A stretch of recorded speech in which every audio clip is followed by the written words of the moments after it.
Namo Vishnu Padaya Krishna Bastaya Buddhale Shrimati Bhaktivedanta Swami Nitinamani Namaste Saraswati Devi Gauravani Pacharine Nirvisesa Sunyavadi Pasajada Shatarine Jai Shri Krishna Chaitanya Prabhu Nityananda Sri Advaita Gadadhar Shivasadi Gaur Bhaktivinda Hare Krishna Krishna Krishna Hare Hare Hare Rama Rama Rama Hare Hare. So after speaking with the Vrajendranandana Prabhu in Vrindavan in November 77, and as we felt getting the blessing of Srila Prabhupada when the Pujari gave us the garland from his Samadhi, then as Vrajendranandana suggested, I wrote to Ram Sharan with a view to seeing if he's interested to come to Malaysia. And then I also, well, he did express interest, but he was committed to service in a Bhaktivedanta manner along with his good wife Janaki. But anyhow, seeing that he had interest, I spoke to Jayapataka Maharaj, and I asked if he would possibly take Malaysia in his zone, because back then in 77, early 78, it hadn't been put in any GBC member zone. But Jayapataka Maharaj told me that he didn't want to expand his zone at the time. He was trying to get Indian citizenship, and he didn't want to go outside India too often. So therefore, in the Mayapur GBC meeting in March 78, it was put into Hansadutta Swami zone. Hansadutta, before that, you know, in the end of Srila Prabhupada's pastimes in this planet, Hansadutta had been just in Sri Lanka, but in a 78 Mayapur they decided to expand his zone and include Malaysia, I think Philippines also. So anyway, I asked him, I said, there's opportunity to develop centers in Central Malaysia. There's Malaysian devotees who are interested to go, and he said, yes, go ahead, you know, if you can help to develop the preaching there, that's fine.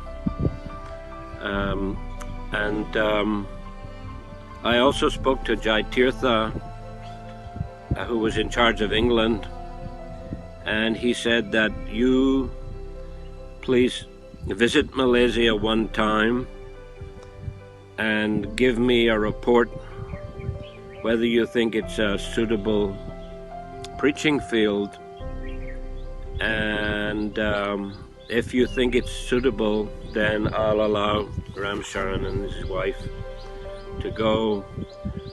So it was later in 78, I had gone to Europe with some devotees collecting for Nepal, Bangladesh, and Mayapur. Actually, I was named the president of Mayapur just after Mayapur GBC meeting in 78. So I wanted to get some vehicles for Mayapur and Nepal and Bangladesh, and also some preaching equipment, generators, sound systems, projectors, like that. So we were collecting, and then I tried to find where's the cheapest place to buy all that equipment, and turned out that Singapore was very cheap. So I decided to go to Singapore, and I asked Vrajendranandana to come from Vrindavan, and we could meet in Singapore and then come to Kuala Lumpur. So I can't remember what month, but it might have been November of 78. I flew to Singapore and I met Vrajendranandana. Also met Gaur Mandala Bhumi. he was just coming from Australia on his way to Indonesia for the first time to begin the preaching there. So in a sense, the two yatras sort of began simultaneously. We met in Singapore and then he went to Indonesia, and we came to Kuala Lumpur, and we stayed in the old Klang Road in Vrajendranandana Prabhu's parents' home, and we didn't do a lot of preaching or anything, some small programs at his home, and just generally assessed the situation, and I could see that it's a good potential. There was a lot of Hindu temples in Malaysia. So then when I went back, went back to Singapore, bought all the equipment. Some devotees worked in Singapore Airlines, and they were able to air freight generators and sound systems, etc., to the UK for just 25% of the usual price. And then we finished collecting, and we brought the vehicles back to India, Bangladesh, and Nepal in January of '79. And then I think, yes, after Gaur Purnima '79, Ram Charan and his wife came to Malaysia. I came again, and Rajendra Kumar also, and we made a tour. I remember myself, Ram Charan, Rajendra Kumar, and Chandra, Bhakti Chandra,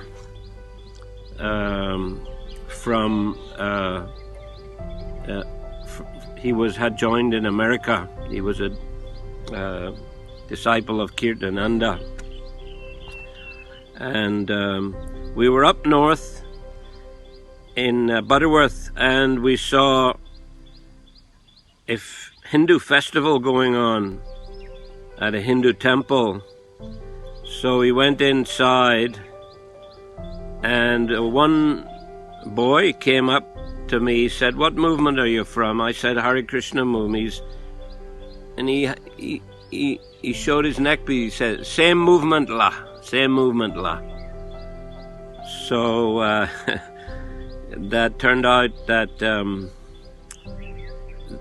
they had a small center there in Butterworth. We met the next day. They took us there. It was just in a kampong, small wooden house. So there were about 5 devotees. They all had their dowdies on and tilak and neck beads. So they were, one of them was a brother of a devotee called Jyoti Smara, who had joined in Vrindavan, and he had sent them books of Prabhupada and also beads, and taught them by letter how to practice Krishna consciousness. So that was very interesting to discover that there was already a center there in the north. Hare Krishna.